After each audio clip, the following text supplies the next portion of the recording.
New Zealand जाने का सपना देख रहे हो, सोच रहे हो कि हमें वर्क करना है, एक्सप्लोर करना है और हमें शॉर्ट टर्म स्टडी करना है।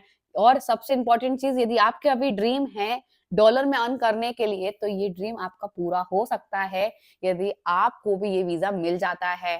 तो इस वीडियो में बताने वाले हैं कैसे आप इस फॉर्म को फिल कर सकते हो, इसका लेटेस्ट अपडेट क्या आ गया है, उससे भी इम्पोर्टेंट चीज़ टोटल खर्चा कितना आ जाएगा। काफ़ी लोगों के मन में डाउट हो रहा था कि मैम हमारी फाइनेंशियल कंडीशन इतनी अच्छी नहीं है, तो हमें कितना पे करना होगा जब हमें ये वीज़ा मिलेगा, और यदि हम न्यूज़ीलैंड जाते हैं तो हमें वहाँ जाकर कितना पे करना होगा। फुल डिटेल देने वाले हैं। उससे भी इम्पोर्टेंट चीज़ कि भई इस जो लोग कह रहे थे कि लेटेस्ट अपडेट क्या आया है, डेट को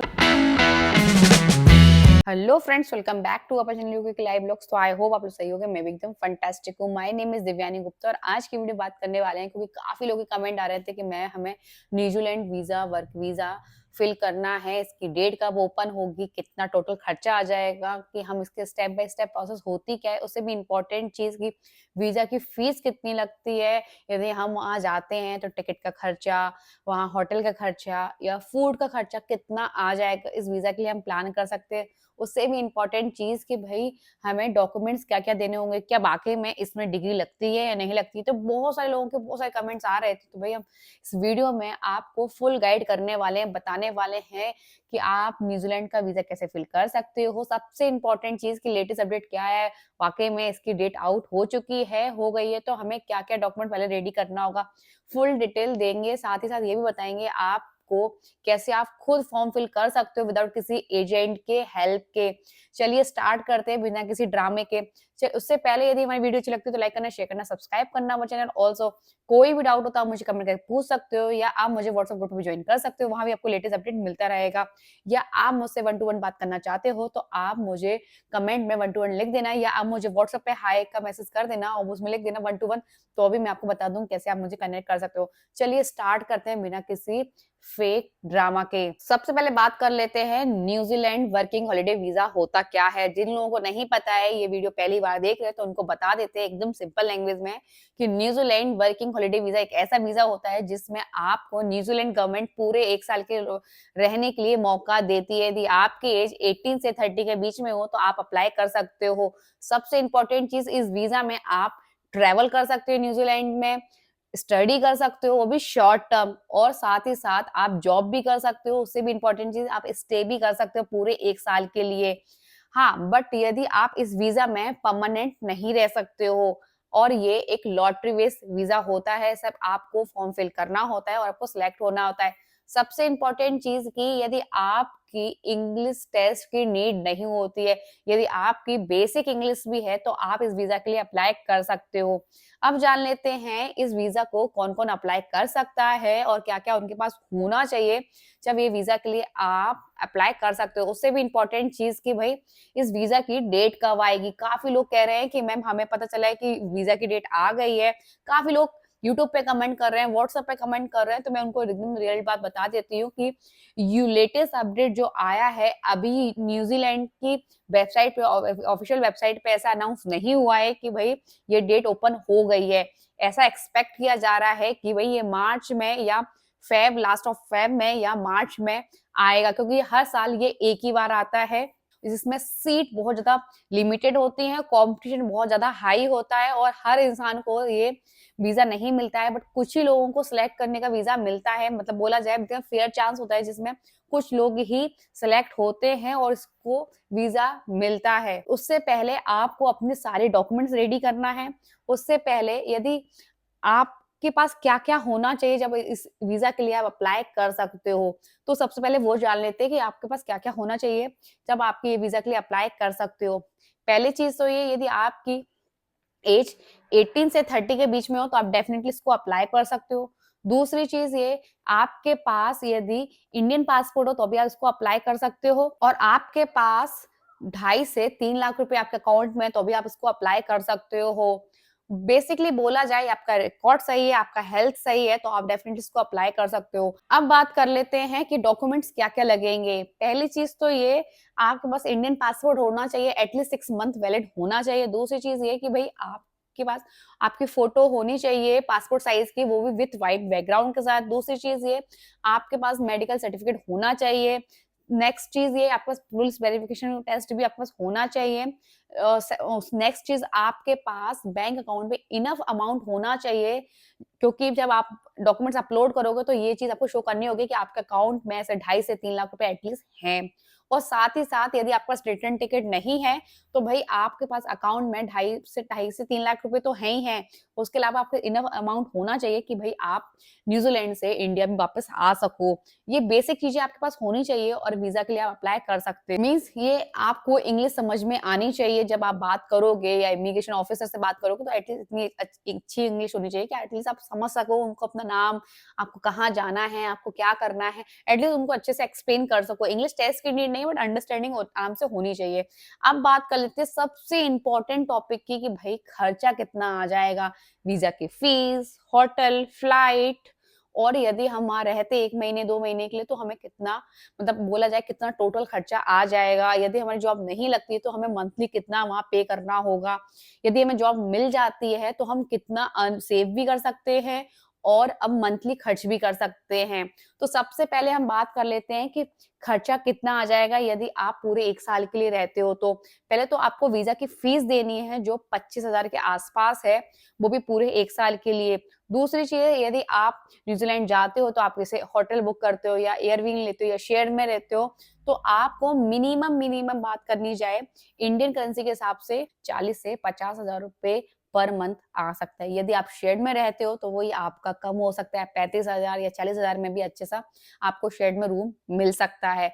अब बात कर लेते हैं ग्रोसरी का या फूड के बारे में बात कर ले जाए तो भाई उसमें आपको एटलीस्ट 15 से 20,000 रुपए आपका मंथली खर्चा आराम से आ सकता है। इसके अलावा आपका इंटरनेट का हुआ, आपका ट्रांसपोर्ट का हुआ, तो टोटल खर्चे की बात कर ली जाए कि आप बेसिक भी ले लो तो आप 10,000 रुपए एक्स्ट्रा और लेके चल सकते हो कि भाई आपका वीज़ा की फीस और आपका होटल का, ग्रोसरी का, ट्रांसपोर्ट का, और इसके अलावा जैसे कि आपने जब सर्टिफिकेट मतलब मेडिकल टेस्ट कराओगे तो उसका कुछ 2,500-3,000 रुपए पे करना होगा आपको। उसके अलावा आप पहले पुलिस वेरिफिकेशन कराते हो तो उसका कुछ यदि चार्ज होगा तो वो आपको पे करना होगा, या आप बायोमेट्रिक के लिए जाते हो तो बेसिक बोला जाए थोड़ा बहुत खर्चा लेके चलते हैं, तो टोटल खर्चा जो आपका आ जाएगा वो आराम से 3 से 4 लाख के बीच में आराम से आ जाएगा, जिसमें आप न्यूज़ीलैंड जा सकते हो, एटलीस्ट 1 डेढ़ महीने रह सकते हो वहाँ, और चाहे आपका खाने का हो, ट्रांसपोर्ट का हो, सब कुछ आराम से निकल आएगा। हाँ, यदि आपके पास रिटर्न टिकट नहीं है, तो आपको वो खर्चा, मतलब खर्चा नहीं बोलेंगे उसको, आपके बैंक अकाउंट में एटलीस्ट होना चाहिए तो 2.5 से 3 लाख रुपए वो, और आपके फ्लाइट का खर्चा, बोला जाए फ्लाइट की टिकट। तो बेसिक आपके अकाउंट में वो होना चाहिए, और 3 से 4 लाख रुपए वो आपका टोटल खर्चा आ जाएगा, जिसमें मैंने आपको बता दिया 1 मंथ एटलीस्ट आपको रुकने का, खाने-पीने, रहने का, और आपके वीज़ा के 1 साल की फीस, और आपके बैंक अकाउंट में अलग होना चाहिए। वो किसी को आपको देने नहीं है, एटलीस्ट आपको शो करना होगा कि आपके अकाउंट में इतना रुपए हैं। अब बात कर लेते हैं कि यदि आपका टोटल खर्चा आपको पता चल गया है कि इतना-इतना हमें लग जाएगा, तो अब बात कर लेते हैं कि यदि हम न्यूज़ीलैंड जाते हैं तो हमें, यदि हम पार्ट टाइम जॉब करते हैं तो हमें कितना मिल जाएगा पैसा, जिसमें हम अच्छे से रह भी सकते हैं और थोड़ा बहुत सेव भी कर सकते हैं। और यदि हम फुल टाइम अर्न करते हैं तो हम कितना सेव कर सकते हैं, और जब हम इंडिया वापस आएँ तो हम कितना लेके आ सकते हैं। और हमें किस-किस फील्ड में मिलेगी, यदि हम पार्ट टाइम जॉब करते हैं तो हमें किस-किस फील्ड में जॉब मिलेगी, यदि हम फुल टाइम काम करते हैं तो उसमें किस-किस फील्ड में मिल जाएगी। यदि हमारे लिए सबसे इम्पोर्टेंट चीज़ कि टेम्परेरी जॉब सही रहेगी या परमानेंट जॉब हमें मिल जाए, तो हम क्या करें उसके लिए? तो अब बात कर लेते हैं पार्ट टाइम जॉब्स के बारे में। यूजुअली आपके पास यदि न्यूज़ीलैंड वर्किंग हॉलिडे वीज़ा है तो आपको कैफ़े में, रेस्टोरेंट में, होटल में, क्लीनिंग का, वेयरहाउस में, इसमें जॉब्स ज़्यादा चांसेस होते हैं मिलने की। क्योंकि ये एक टेम्परेरी वीज़ा होता है तो भई परमानेंट वीज़ा नहीं होता है, तो भई काफ़ी लोग क्या करते हैं, पहले इन जॉब्स में कोशिश करते हैं जॉब लेने की, और इसमें आपको ईज़िली जॉब मिल भी जाती है। चाहे आपको वेयरहाउस का करना है, होटल का करना है, रेस्टोरेंट में करना है या शेफ़ का काम करना है, तो इसमें आपको ज़्यादा चांसेस होते हैं, इसमें आप पार्ट टाइम जॉब कर सकते हो, अच्छा खासा अर्न भी कर सकते हो। पहली जॉब में थोड़ा-सा आपको टाइम लग सकता है, हाँ, बट यदि आपको स्किल्स है और तो आपको डेफ़िनेटली न्यूज़ीलैंड में जॉब मिल जाएगी। इतना नहीं टेंशन लेना कि हम वहाँ जा रहे हैं, हमें जॉब मिलेगी या नहीं मिलेगी। आपको जॉब मिल जाएगी, बट आप ट्राई करना चाहिए। यदि आप इंडिया से ट्राई करते हो तो वो भी आप कर सकते हो। यदि आप न्यूज़ीलैंड जाके ट्राई करना चाहते हो वो भी आप कर सकते हो। जिसमें आप बोला जाए मंथली अर्न कर सकते हो। यदि आप पार्ट टाइम जॉब करते हो तो 1.5 से 2 लाख के बीच में, जिसमें आपका मैंने आपको ऑलरेडी बता दिया कि आपका खर्चा कितना आ जाएगा, कि आपका होटल का और उसका ग्रोसरी का बेसिक बेसिक खर्चा लेते हैं तो आपका 60 से 70,000 रुपए इंडियन करेंसी के हिसाब से बात कर ली जाए तो आपका 60 से 70,000 रुपए खर्चा आ जाएगा। और यदि आप पार्ट टाइम जॉब करते हो तो आप सपोज करो कि आपको 1.5 लाख रुपए मिल रहा है, तो आप बोला जाए 50,000 रुपए या 60,000 रुपए भी निकाल देते हो, या 70 भी निकाल देते हो, तो एटलीस्ट आपके पास 17,000 रुपए आपके सेव भी हो सकते हैं। यदि आप फुल टाइम काम करते हो, तो वहाँ आप 2 से 3 लाख रुपए भी अर्न कर सकते हो। बहुत सारी जगह हैं जहाँ आपको फुल टाइम काम भी मिल जाएगा, आप अच्छे से एक्सप्लोर भी कर सकते हो। यदि आप शॉर्ट टर्म स्टडी करना चाहते हो और उसके साथ पार्ट टाइम जॉब करना चाहते हो, वो भी आप कर सकते हो। पार्ट टाइम में तो आपने जान लिया कि भाई आप 1 से 1.5 लाख रुपए अर्न कर सकते हो और आप वीकली 20 आवर टू 40 आवर भी काम कर सकते हो। वो डिपेंड करता है आपकी जॉब पे कि वो आपको कितना टाइम देते हैं, 20 आवर देते हैं या 40 आवर देते हैं।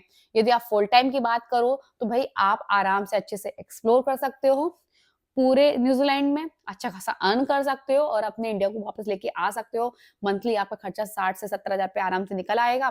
उसके अलावा अच्छी खासी आप सेविंग कर सकते हो। आप चाहे कैफेज़ में, रेस्टोरेंट में या किसी भी इनमें काम करते हो, तो इनमें आपको फुल टाइम वर्क भी मिल जाएगा। तो बोला जाए आप चाहे फुल टाइम करो, चाहे पार्ट टाइम करो या फुल टाइम करो, उसमें भी आप दोनों टाइम पे सेविंग कर सकते हो। अब बात कर लेते हैं इस वीज़ा को अप्लाई कैसे कर सकते हैं। इस वीज़ा को अप्लाई करने का बहुत ही सिंपल तरीका है। आपको सिंपल न्यूज़ीलैंड की वेबसाइट में जाना है, वहाँ सेलेक्ट करना है New Zealand working holiday visa for Indians. Select करने के बाद आपको अपना अकाउंट क्रिएट करना है, मोबाइल नंबर और अपनी ईमेल एड्रेस से। सबसे इम्पोर्टेंट चीज़ कि भई आप जब फॉर्म फिल करो ना, तो पासपोर्ट रख के ही फॉर्म फिल करना, ना तो अदर डॉक्यूमेंट्स। काफ़ी लोग क्या करते हैं, अपनी डिग्री 12th की डिग्री या अपनी ग्रेजुएट डिग्री या डिग्री ग्रेजुएशन की हुई है, वो डिग्री से फॉर्म फिल कर देते हैं और जो आपके पासपोर्ट में होता है, वो नाम कुछ और होता है, आपके डॉक्यूमेंट्स में होता है, वो नाम कुछ और होता है। उसके वजह से उनका फाइनल वीज़ा आते-आते रुक जाता है। बोला जाए उनका वीज़ा रिजेक्ट हो जाता है। वो जब वो लोग वेरीफाई करते हैं कि अरे ये पासपोर्ट में कुछ और लिखा है फर्स्ट नेम लास्ट नेम और आपकी डिग्री में कुछ और लिखा है, तो ये गलती भूल के भी मत करना। जो आपके पासपोर्ट में वही लिखना, चाहे आपके फादर की नेम की स्पेलिंग हो, आपकी मदर की हो, आपका डेट ऑफ बर्थ हो और आपका मतलब बोला जाए आपका फर्स्ट नेम हो, लास्ट नेम हो, आपका जो भी एड्रेस हो, जो भी आपको सेम अपने पासपोर्ट को सेम करके लिखना है। यदि वो आपसे पूछें कि करंट एड्रेस है, तो आप अपने अपने करंट एड्रेस लिखना, बट उससे पहले आपको सारी चीज़ें आपके पासपोर्ट के अकॉर्डिंग ही लिखनी है। और ये सबसे इम्पोर्टेंट चीज़ करना कि एटलीस्ट आपका पासपोर्ट 6 मंथ वैलिड होना चाहिए। काफ़ी लोग कमेंट करते हैं कि मैम हमारा पासपोर्ट 3 महीने में एक्सपायर हो जाएगा या 4 महीने में एक्सपायर हो जाएगा। तो भई अभी टाइम है, इंडिया में हो और आप अभी ही अपना पासपोर्ट अपडेट करा लो या वो रिन्यू करा लो। क्विकली हो जाएगा। यदि आप नॉर्मल तरीके से भी कराते हो तो 15 से 20 दिन में आपका ईज़िली आपका वो पासपोर्ट रिन्यू हो जाएगा। यदि आप तत्काल में कराते हो तो एटलीस्ट 5 डेज़ या 4 डेज़, विदिन 4 या 5 डेज़ में आपका पासपोर्ट रिन्यू हो जाएगा। तो इस चीज़ का केयरफुल रहना कि एटलीस्ट 6 मंथ वैलिड रखना ही रखना, नहीं तो आप बाद में परेशान हो। और यदि आपका 1 साल या 2 साल वैलिड है तो बहुत ही अच्छी बात है। ये बेसिक चीज़ें हैं जो कि आपको कोई नहीं बताएगा। उससे इम्पोर्टेंट चीज़ जब भी आप अपने बायोमेट्रिक के लिए जाओ, अपने फ़ोटोज़ के लिए जाओ, अपने फिंगरप्रिंट्स के लिए जाओ, हाथों में मेहंदी मत लगा के जाना। उसकी वजह से कई बार आपके फिंगरप्रिंट नहीं आते हैं, उसकी वजह से भी चांसेस हैं आपके रिजेक्ट होने के। जब मैंने आपको ऑलरेडी बता दिया था कि आपको कैसे वीज़ा की फॉर्म फिल करना है, बस आपने फॉर्म फिल करना है, पासपोर्ट के अकॉर्डिंग पूरा फॉर्म फिल करना है। बस आपको वीज़ा की फीस देनी है, सारे डॉक्यूमेंट्स अपलोड करने हैं जो ऑलरेडी मैंने बता रखे हैं। आपका पासपोर्ट, आपका मेडिकल सर्टिफिकेट, आपका पुलिस वेरिफिकेशन सर्टिफिकेट, आपका फंड जो भी आपने फंड आपके अकाउंट में है, वो भी आपको एक हार्ड कॉपी में देना होगा। बस सारी चीज़ें आपको लेना है और अपलोड करना है। अपलोड करने के बाद बस आपको फिर डिसीज़न का वेट करना है कि हो सकता है कि आपका 1 हफ्ते या 2 हफ्ते में आ जाए। बट काफ़ी टाइम मतलब काफ़ी लोगों के मैसेज आ रहे थे कि मैम आप तो कह रही थी लास्ट टाइम कि है ना 1 हफ्ते या 2 हफ्ते में रिजल्ट आ जाएगा, तो नहीं ऐसा भी नहीं है। कईयों बार के 2 से 3, 3 से 4 एटलीस्ट बोला जाए 2 महीने तक भी रिजल्ट आए, तो थोड़ा-सा पेशेंस रख लेना कि ऐसा नहीं हो कि नहीं मैम इसका आ गया, इसका मतलब हमारा नहीं आया तो हमारा नहीं हुआ है। कइयों बार क्या होता है थोड़ा लेट हो जाता है क्योंकि कॉम्पिटिशन बहुत ज़्यादा हाई है। बोला जाए बहुत ज़्यादा लोग अप्लाई करते हैं, बट सीट बहुत ही ज़्यादा लिमिटेड होती है, तो थोड़ा टाइम लग जाता है। बट मिल यदि आपका लक अच्छा हो तो डेफिनिटली आपको ये वीज़ा मिल सकता है। बट इस वीज़ा की कोई गारंटी नहीं है कि आपको ये वीज़ा मिल ही जाएगा, क्योंकि काफ़ी लोग कहते हैं ना कि मैम आप तो कह रही थी कि ये वीज़ा सभी के लिए नहीं, ये सभी के लिए नहीं है। बहुत ही कम सीट है, बोला जाए बहुत सिलेक्टेड सीट है, उसी में हो सकता है कि आपको मिल भी जाए, बट गारंटी नहीं है। दूसरी चीज़ ये कि भई आपको जॉब के लिए ट्राई करना होगा। ऐसा नहीं है कि आप गए और आपको जॉब तुरंत मिल जाए, ऐसा भी नहीं है। तो बस आपको पेशेंस रखना होगा और आपको अपनी स्किल पे वर्क करना होगा, तो आपको डेफिनिटली जॉब मिल जाएगी। और बेसिक इंग्लिश एटलीस्ट आप अपनी कर लेना। आई होप आपको सब कुछ समझ में आ गया हो कि कितना खर्चा आ जाएगा, डेट क्या है, भई वीज़ा की यदि हम आज डॉक्यूमेंट्स अपलोड करते हैं तो क्या-क्या डॉक्यूमेंट्स होने चाहिए। स्टेप बाय स्टेप मैंने आपको फुल गाइड कर दिया है, विदाउट किसी एजेंट ड्रामा के। आप खुद फॉर्म फिल कर सकते हो, किसी की भी नीड नहीं है, अपना काम खुद करो और आगे बढ़ो। ये हमेशा याद रखना, यदि आप थोड़ा-सा भी अपने लिए सीरियस हो तो डेफिनिटली ये वीज़ा आपको मिल सकता है। आई होप आपको ये वीडियो में सब कुछ समझ में आ गया, तो लाइक करना, शेयर करना, सब्सक्राइब करना अवर चैनल। ऑल्सो कोई भी डाउट हो तो आप मुझे कमेंट करके बता देना, या आप मुझे व्हाट्सएप ग्रुप में ज्वाइन कर सकते हो, वहाँ भी आपको लेटेस्ट अपडेट मिलता रहेगा। क्या आप मुझसे वन टू वन बात करना चाहते हो तो आप मुझे वन टू वन लिख देना, या आप मुझे व्हाट्सएप पे वन टू वन लिख देना, मैं आपको डायरेक्ट लिंक शेयर कर दूँगी जिससे आप मुझसे बात कर सकते हो। चलिए मिलते हैं नेक्स्ट वीडियो के साथ।